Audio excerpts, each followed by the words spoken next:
Photography is special. It allows us to fall in love with the world's curiosities by seeing the world around us with fresh and naive eyes. I'm typically in the Canon and Sony ecosystem, but I recently picked up the Fuji X100V, my first ever Fuji camera. It has single-handedly reignited my love for photography, and I'm sitting here wishing I had found it earlier.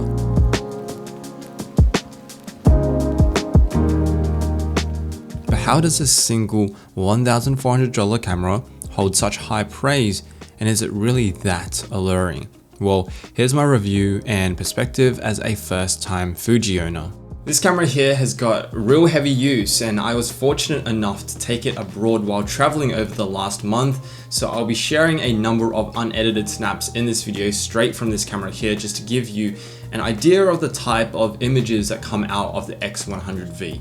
I think I had so much fun with this camera, so much so that I created a new Instagram profile dedicated to Fuji shots. So feel free to follow that new profile. It has a whole of 5 followers, so throw it some love if you'd like to see more travels and shots that come out of the delicious Fuji film simulations. More on that in a moment though.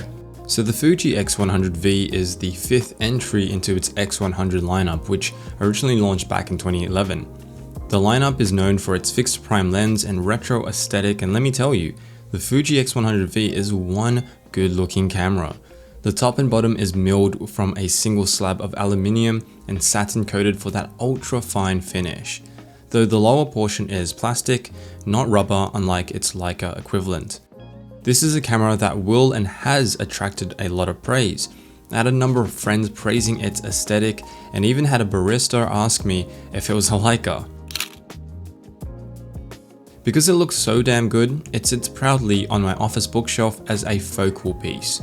And to be clear, it's not just all good looks either. The compact build quality is brilliant and a redesign from its predecessor, the X100F. It is now weather sealed with dust and splash protection, making it the ideal travel companion. Just note though, it does need a lens filter for full protection. The buttons maintain a premium resistance and provide that really great tactile experience which Fuji is known for. They're complemented by a touchscreen experience that is responsive. I love using it to spot focus even when shooting through the viewfinder and to pinch and zoom into photos, for example.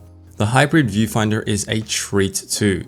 We have the option to use either an optical viewfinder or an OLED electronic viewfinder with the flick of this single button here. A blast for perfectly framing your shot. The good looks of the X100V makes photography that much more enjoyable and will have you proud to be holding the camera. The other draw card with the Fuji X100V or any Fuji camera is hands down the film simulations. I've been having an absolute blast with these. Film simulations are not a marketing gimmick either, and they're not your standard filters. They are these sort of powerful picture profiles based on a century of analog film color science from Fuji themselves. It's an amazing creative tool that allows you to capture these very unique and very creative looks straight out of the camera. And there are many reasons why people love Fuji film simulations, but the main reason for me personally at least is the creative freedom that it provides. Typically, to achieve a certain look, photographers shoot in a flat RAW file, then sit for hours in front of a computer in Lightroom, for example, tweaking each photo individually. Yes, you can speed up the process with presets, but the workflow doesn't happen until after the photo is captured. The beauty of Fuji film simulations are these looks are applied directly to the photo as you take them, and this changes the game. You're able to see the film sim right after you take the photo, and it means beautiful stylized photos you're able to post immediately to your socials direct off the camera. This is my first time using Fuji film simulations, and I really cannot emphasize enough how much of a game changer they are and just how enjoyable it is to use. You get your stock standard film simulations such as Astia, Pro Negative Standard, and my personal favorite, Classic Chrome. But the real fun comes from completely customizing your film sims. I've tweaked one so it has a vintage true film look to it, and I absolutely love it. As you can see here, it has this beautiful, ethereal, almost dreamlike film look I love, and this would take me a lot of time to create if I were to process it in Lightroom, and it wouldn't even be the same. And if you think once you shoot in a Fujifilm sim that you're locked into that look, which I thought was the case, I was pleasantly surprised when I found the ability to shoot in both RAW and film sims.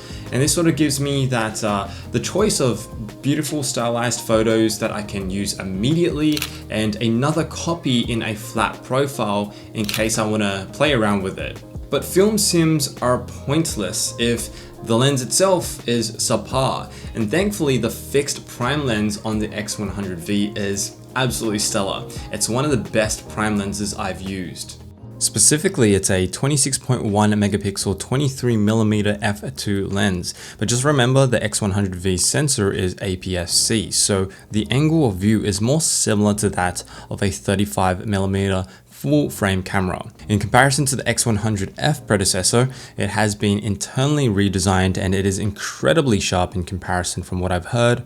Along with sharpness, contrast, and chromatic aberrations have all been improved significantly.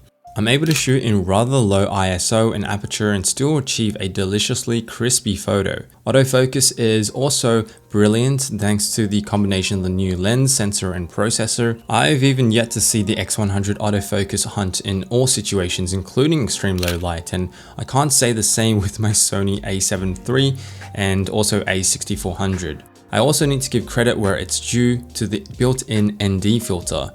We have a 4-stop filter and it provides the ability to underexpose daylight with a completely wide open aperture. Just remember though, it is a fixed lens though, which means you need to work for that shot and not rely on a zoom lens, which can be incredibly fun because you'll need to use your legs to frame your shot. In my opinion, this only adds to the charm of the X100V. You do get the choice of digital zoom, however, but yeah, this small yet powerful lens truly is widely versatile, and it is a large reason why it doesn't disappoint as a one-stop camera and why I choose to take it practically everywhere. Another department where the X100V is extremely versatile is in its accessories. This thing is an absolute accessory monster. So far, I've added into the repertoire an additional backup battery, this leather camera neck strap from Moment that perfectly complements the X100V aesthetic far better than the stock standard Fuji strap, and then a custom soft release button, which not only looks great, but also adds to the overall photo taking experience. I was considering the ever popular Hogue square metal lens hood. I believe that's how you pronounce Hogue. If not, please correct me down in the comments below. But honestly, I didn't want the additional bulk to the lens and the entire body.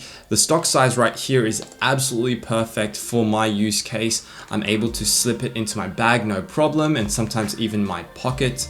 There are so many accessories to up the look and usability of the X100V, and I'm considering a Cinebloom diffusion filter to achieve the film-like aesthetic while retaining the convenience of digital. Again, if you're interested in these future snaps, I'll be sharing these on my secondary IG profile dedicated to, just casual, just for fun type snaps. The battery life is rated at an average of 420 images when the optical viewfinder is used and 350 images when the electronic viewfinder is being used. It's funny, I thought the backup battery was necessary while traveling, but I didn't even use it once. I made it through every day on the single battery, given I wasn't shooting every single moment, and switched off the camera after I captured the moments I wanted to capture. Thankfully, the camera is charged via a USB-C port, which allows for in-camera battery charging, or you could power and run the camera over USB too. Now, I know I've given the X100V extremely high praise, which is well deserved, though like practically everything, it has its pitfalls, and boy, does the Fuji app fall into an absolute pit. There's a good reason why this god-awful app has a rating of 1.3 and 1.6 respectively on the Apple and Google app stores. It is single-handedly the worst camera app I've used simply because it is near unusable. It's not intuitive in use, it's cluttered, and the worst part is the connectivity between app and camera has a mind of its own. There are times when the Bluetooth connection breaks after a single photo is transferred. Other times, the photo previews don't even load. I found myself wasting close to an hour at night while traveling trying to import a batch of photos, in which I eventually gave up. Fuji has promised updates to fix its usability, but have yet to deliver on these promises, so it really is a blow to the X100V experience. Beyond the app, there are a few other minor quips. The stock strap we get is of lower quality than the Canon and Sony straps in my opinion, and the camera is known to get rather warm when in use. It doesn't overheat to the point where it shuts down, but it's very evident in hand, and there's something that doesn't feel quite right that slightly bothers me. The heat generation is due to the camera's electric circuit board and battery being right underneath the hand grip. Fuji has acknowledged the heat and says it generally does not affect the camera performance, which I can confirm after use in Thailand, but nonetheless, it is a little uncomfortable. And because it was so sunny in Thailand, I was constantly changing the LCD brightness. So an automatic shift in LCD brightness would have been a great feature, and still would be a great feature for future renditions of the X100. Also, some argue that 26.1 megapixels isn't enough on the X100V when the Leica equivalent, the Q2, features 47.3 megapixels. But I think unless you're shooting for extremely large prints, the significantly more affordable X100V more than suffices. By the way, it was extremely tricky getting my hands on one of these at the time all silver Fuji X100Vs were sold out, and I mean all of them. I rang at least 10 stores and was told the silver variant is extremely popular, but I think stock should now be eased up by now. Good things do come to those who wait. There is no solid single reason why I like photography so much, I just do. I like the different styles and angles, and I like the memories I can make with my camera. This camera gives me a reason to love photography that much more. It gives me unique tools and looks to seamlessly capture beautiful moments in a dang good looking package. So yes, the Fuji X100V lives up to all the hype for good reason despite its minor pitfalls. The fact this camera alone has drawn me deeper into the craft of photography and explored a unique side of photography through film simulations is worth the price tag alone. Rather than taking away from my trip to Thailand, the camera added another layer of enjoyment to the trip without taking away from the moment, something I can't say that I enjoy with other cameras nearly as much. This camera truly is my favorite camera to date and the perfect travel and everyday companion.